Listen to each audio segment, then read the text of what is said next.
which is why I think this concept could blow up across the league as soon as this year. The scoring factory on 3. 1, 2, 3, scoring factory.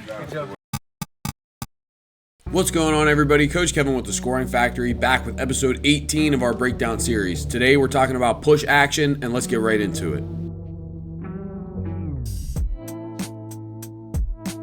So push action, or as some people like to call it, wheel action, can happen out of any alignment on the floor or any action. So here I have a 4 out, 1 in drawn up, but if the 5 were to be at the top of the key, we call that delay, and that's really popular today as well. It can work out of that. We'll even see this happen out of ball screens here at the top of the key.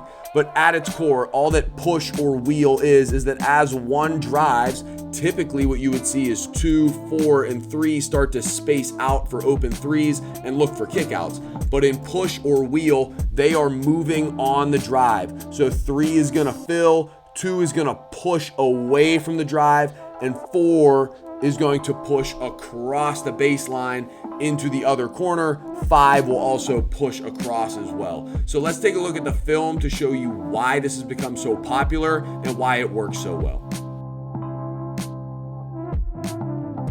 Push has been a really popular concept in Europe for a long time now. So as we see our ball screen here, we're gonna come off this screen.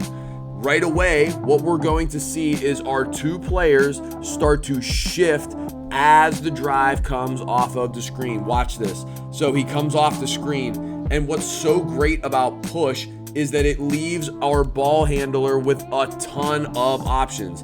His first look is, can he continue to attack the hoop? The second look, which is the lob, is dependent on this backside defender, and he is being pulled away because we are pushing up as this goes. Another option is this back cut. If this defender isn't looking, we can throw that cut there. And the one that we actually end up getting is on this defender as he starts to help too much towards the drive and we start to push towards the corner. We get an open 3. This clip is another great example of how many options push can create. So again, we get our ball screen, and as we come off, we're gonna expect to see a cut here, a move up, and a push down. This is all operating in this wheel concept. And look how many options we have that are open. So we can probably throw this pass as this defender has now become occupied with the guy sliding to the corner. We can probably make that pass. The shake coming from the other corner is open as well. We could probably hit the roll, and we still, by choosing none of those options, get a wide open corner 3. You might be asking, why has push become so popular in Europe and not yet in the NBA? Well, in Europe, they have to combat something that is called next coverage in pick and rolls. So watch this clip. As we get our pick and roll going to be set here, we're in what looks like drop coverage. Normally in an NBA version of drop coverage, the big here is gonna drop back as the ball handler's defender fights to get over and get back in front. But instead of fighting to get over and get back in front as the big drops, we're actually going to see a complete switch from this nail help defender. So as we come off the screen, this defender here is going to switch all the way onto the ball handler as the ball handler's defender is going to switch out to the top of the key. And now they've eliminated any advantage that they would have had from the ball screen. NBA defenses are relying now more than ever on help from the nail on these on-ball actions, which is why I think this concept could blow up across the league as soon as this year.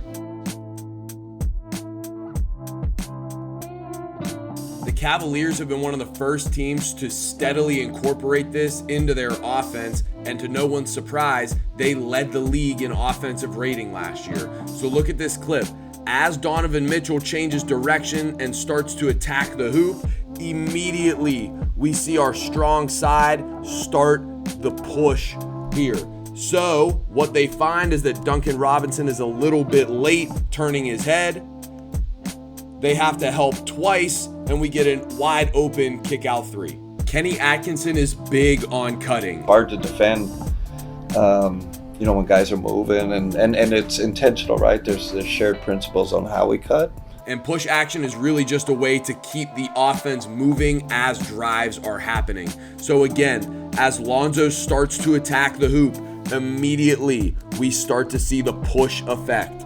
Now, because we are getting so much nail help, what happens is when we kick to the corner, it's a bad closeout, which now we're at an advantage and we end up getting an open three.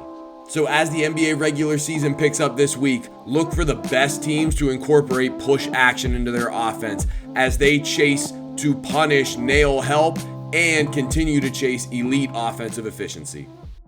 Thanks again for watching, everybody. Please remember to like, subscribe, and comment what you want to see next. Follow us on our social medias at The Scoring Factory, and as always, I will see everybody in the next video.